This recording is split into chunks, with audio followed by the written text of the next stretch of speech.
ఇస్తాము అని చెప్పారు కాబట్టి వాళ్ళకి నమ్మి ఓట్లు వేయడం జరిగింది. చూస్తే గవర్నమెంట్ అధికారంలోకి వచ్చింది కూటమి ప్రభుత్వం.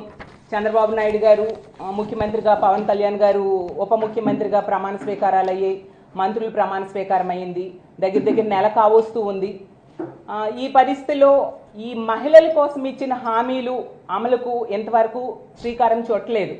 ఎందుకంటే ఈ రాష్ట్రంలో ఉన్న మహిళలందరూ ఆందోళన చెందుతున్నారు. ఏది ప్రతి మహిళకి నెలకి 1500 ఇస్తామన్నారు, ఎప్పుడు ఇస్తారు? అలాగే చదువుకునే పిల్లలకి ప్రతి బిడ్డకి కూడా, స్కూల్కి వెళ్ళిన ప్రతి బిడ్డకి కూడా 15,000 ఇస్తానన్నారు, ఎప్పటి నుంచి ఇస్తారు? అలాగే ఉచిత బస్సు ప్రయాణం ఎప్పటి నుంచి ఇస్తారు? అలాగే 3 సిలిండర్లు ఎప్పటి నుంచి ఇస్తారు అనేసి మహిళలు ఆందోళన చెందుతూ ఉన్నారు. మేము అడిగితే ఏంటి నెల అయిందే కదా, ఎందుకు తొందర అంటూ ఉన్నారు. కానీ వీళ్ళు హామీ ఇచ్చినప్పుడు ఏం చెప్పారు? జూలై 1కే అన్నీ కూడా అమల్లోకి వచ్చేస్తాయి, మొదటి నెల నుంచి అమలు చేసేస్తామని చెప్పారు. ఇదే కూటమి ప్రభుత్వం 2014లో అమల్లోకి వచ్చినప్పుడు ఏం చెప్పింది? చాలా హామీలు ఇచ్చారు, ఏ ఒక్కటి కూడా నెరవేర్చలేదు. మహిళలకు తీసుకుంటే డ్వాక్రా రుణమాఫీ చేస్తానని చేయలేదు. అలాగే తీసుకుంటే 0 వడ్డీ 2016 నుంచి ఆపేయడం జరిగింది. దానివల్ల మహిళలందరూ కూడా డ్వాక్రా సంఘాలు ఎన్పిఏలుగా మారిపోయిన పరిస్థితి ఆ రోజుల్లో చూసాం.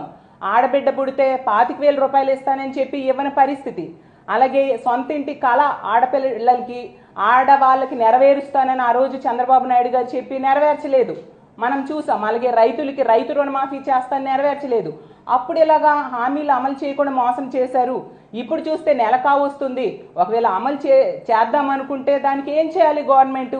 దానికి సన్నాహక సమావేశాలు పెట్టాలి, మార్గదర్శకాలు రూపొందించాలి, ఈ డేట్స్లో ఈ పథకం రిలీజ్ చేస్తామని చెప్పాలి. అవేమీ చేయట్లేదు. దాంతో ఈ రాష్ట్రంలో ఉన్న ఆడబిడ్డలందరూ కూడా ఆందోళన చెందుతూ ఉన్న పరిస్థితి. మేము ఒక ప్రతిపక్ష పార్టీగా మీ దృష్టిలో పెట్టాల్సిన బాధ్యత మా మీద ఉంది. మీరిచ్చిన హామీలు గుర్తు చేయాల్సిన బాధ్యత మా మీద ఉంది కాబట్టి ఈ ప్రెస్ మీట్ పెట్టడం జరిగింది. మీరు ఇచ్చిన హామీలు తీసుకుంటే ఈ రాష్ట్రంలో ఉన్న మహిళలు 18 సంవత్సరాలు దాటి 60 సంవత్సరాల లోపు ఉన్న మహిళలకి నెలకి 1500 ఇస్తామని చెప్పారు. ఆల్రెడీ నెల రోజులు గడిచిపోయింది. ఇప్పుడు మన రాష్ట్రంలో తీసుకుంటే ఈ పథకానికి అర్హత ఉన్న మహిళలు 1,72,00,000 మంది వరకు ఉన్నారు. టోటల్ మహిళల్లో పెన్షన్దారులన్నీ తీసేగా 1,72,00,000 మంది ఉన్నారు. దీనికోసం మరి నిధులు ఏమైనా మీరు కేటాయించారా? దీనికోసం ఆలోచన చేశారా? సన్నాహక సమావేశాలు ఏర్పాటు చేశారా? ఏమీ ఇంతవరకు చేయలేదు. దాంతో అనుమానాలు కలుగుతూ ఉన్న పరిస్థితి రాష్ట్రంలో ఉన్న మహిళలందరికీ నిజంగా ఈ ప్రభుత్వం అమలు చేస్తుందా అని అనుమానం కలుగుతుంది. మా జగనన్న గవర్నమెంట్ చివరిలో ఈ చేయూత కోసం 4,000 కోట్లు రెడీ చేసి ఉంచారు. కానీ చేయూత డబ్బులు ఈరోజు ఏ మహిళలకి పడని పరిస్థితి. మహిళలందరూ చేయూత పడలేదే అని బాధపడుతూ ఉన్నారు. జగనన్న ముఖ్యమంత్రిగా కొనసాగుంటే ఈ టైం చేయూత డబ్బులు ఎప్పుడో వచ్చేసేవి.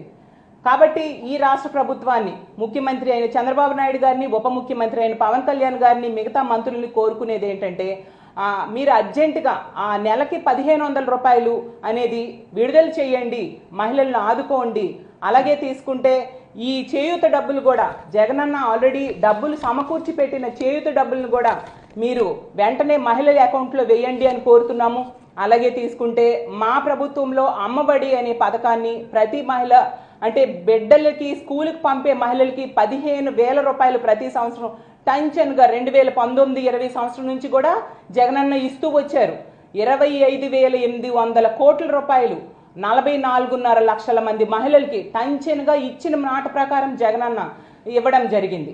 కానీ ఈరోజు తీసుకుంటే చంద్రబాబు నాయుడు గారు కూటమి అనేది ఏర్పడినప్పుడు ఎన్నికల ముందు ఏం చెప్పారు? పుట్టిన ప్రతి బిడ్డ, స్కూల్కి పంపిన ప్రతి బిడ్డకు కూడాని మేము 15,000 రూపాయలు ఇస్తాము. అంటే ఇంచుమించు ఈ రాష్ట్రంలో 1 కోటి మంది పైగా బిడ్డలు ఉన్నారు, స్కూల్కి వెళ్తున్న పిల్లలు. వాళ్ళందరికీ కూడా 15,000 రూపాయలు ఇస్తామని చంద్రబాబు నాయుడు గారు ఈ కూటమి సభ్యులు చెప్పడం జరిగింది. మరి మహిళలందరూ కూడా చాలా ఆశపడ్డారు. తప్పేముంది, ఓకే ఇంకా పుట్టిన ప్రతి బిడ్డకి ఇస్తారు, మాకు ఉపయోగపడుతుంది అని చెప్పి ఓట్లేశారు. ఏది అంటే ఇప్పటికి ఎంత దానికోసం రిలీజ్ చేయాలి? 15,000 కోట్ల రూపాయలు. 1 కోటి మందికి 15,000 చొప్పున 15,000 కోట్ల రూపాయలు ఈ ప్రభుత్వం రిలీజ్ చేయాల్సి ఉంది. ఎప్పటికి రిలీజ్ చేస్తారు? ఆల్రెడీ స్కూల్స్ ప్రారంభించేశారు, మనందరము చూసాం. పిల్లలకి స్కూల్స్కి పంపిస్తున్నారు మహిళలు.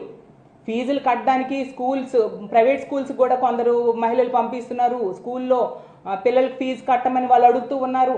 డబ్బులు ఇంకా గవర్నమెంట్ నుంచి రాలేదు ఏంటి అని మహిళలు ఆందోళన చెందుతూ ఉన్న పరిస్థితి.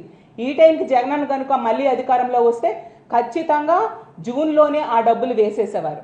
అలాగే తీసుకుంటే రైతాంగం కోసం జగనన్న ముఖ్యమంత్రిగా ఉన్నప్పుడు 13,500 రూపాయలు రైతులకి పెట్టుబడి సాయం కింద ప్రతి సంవత్సరం టంచెన్గా 50 లక్షల మంది పైగా రైతుల కోసం జగనన్న వేసేవారు.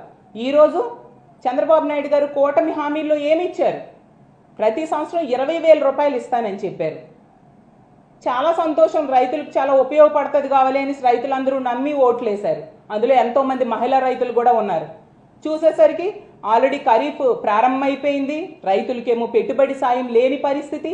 రైతులు ఆందోళన చెందుతూ ఉన్నారు. ఎందుకంటే గతంలో ఇదే కూటమి 2014లో అధికారంలోకి వచ్చింది, రైతు రుణమాఫీ చేస్తానని చేయలేదు. ఇప్పుడు కనీసం సన్నాహక సమావేశం కూడా ఏర్పాటు చేయలేదు అని చెప్పి రైతాంగం ఎదురు చూస్తూ ఉన్నారు, బాధపడుతూ ఉన్నారు. ఏంటి ఇంకా రాలేదు, మాకు అప్పులు చేసి వడ్డీలకు అప్పులు తెచ్చి 10-20 రూపాయలు వాళ్ళకి అవసరం. ఎలాగైనా పెట్టుబడి పెట్టి విత్తనాలు చల్లాలి, ఈ రైతులకి కావాల్సిన చాలా ఉంటాయి, అవన్నిటికి కూడా డబ్బులు ఎక్కడి నుంచి తెస్తారు? ప్రభుత్వ సాయం ఇంకా అందలేదు కాబట్టి అప్పులు చేసే పరిస్థితి ఈరోజు మనం చూస్తూ ఉన్నాం. అలాగే తీసుకుంటే ప్రతి మహిళకి ఇంటికి 3 గ్యాస్ సిలిండర్స్ ఇస్తామన్నారు. అది ఎప్పుడు ఇస్తారు అని చెప్పి మహిళలందరూ కూడా